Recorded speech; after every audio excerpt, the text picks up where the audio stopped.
ሰላም ጤና ይስጥልኝ ውድና የተከበራችሁ አድማጭ ተመልካቾቻችን በመካከለኛው ምስራቅ በእስራኤልና በኢራን መካከል ያለው ቀጥተኛ ወታደራዊ ግጭት አሳሳቢ ደረጃ ላይ ደርሷል። ባለፉት ጥቂት ሰዓታት ውስጥ ሁለቱ ሀገራት ከፍተኛ የጥቃት እርምጃዎችን መለዋወጣቸውም ተሰምቷል። እንደ ወቅታዊ መረጃ ከሆነ እስራኤል በቴህራንና በሌሎች የኢራን ከተሞች በሚገኙ ወታደራዊ ተቋማት ላይ መጠነ ሰፊ የአየር ጥቃት ሰንዝራለች። የእስራኤል መከላከያ ሰራዊት IDF ጥቃቱ የኢራን አገዛዝ ለሰነዘረው ጥቃት የተሰጠ ምላሽ መሆኑንም ገልጸዋል። በሌላ በኩል የኢራን በመቶዎች የሚቆጠሩ ድሮኖችና ሚሳኤሎችን ወደ እስራኤል መተኮሷን ተከትሎ በእስራኤል የተለያዩ ከተሞች የጥንቃቄ ደውሎች ሲሰሙም አድረዋል።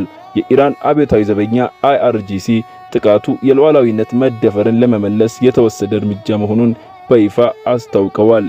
በግጭቱ ምክንያት የኢራን፣ የእስራኤል፣ የዮርዳኖስና የኢራቅ የአየር ክልሎች ለሲቪል በረራዎች ዝግ ሆነዋል። የተባበሩት መንግስታት ድርጅትና የአሜሪካ መንግስት ግጭቱ ወደ ቀጠናዊ ጦርነት እንዳያመራ ከፍተኛ ስጋታቸውን ገልጸው ሁለቱም ወገኖች ራሳቸውን እንዲገቱ ጥሪ አቅርበዋል። ይህንን ወታደራዊ ግጭት ተከትሎ የዓለም የነዳጅ ዋጋ በከፍተኛ ሁኔታ መጨመሩም ተዘግቧል። ለዚህ ቻናል አዲስ የሆናችሁ ሰብስክራይብ፣ ላይክ በማድረግ የዚህ ቻናል ቤተሰብ ይሁኑ። መልካም ቀን።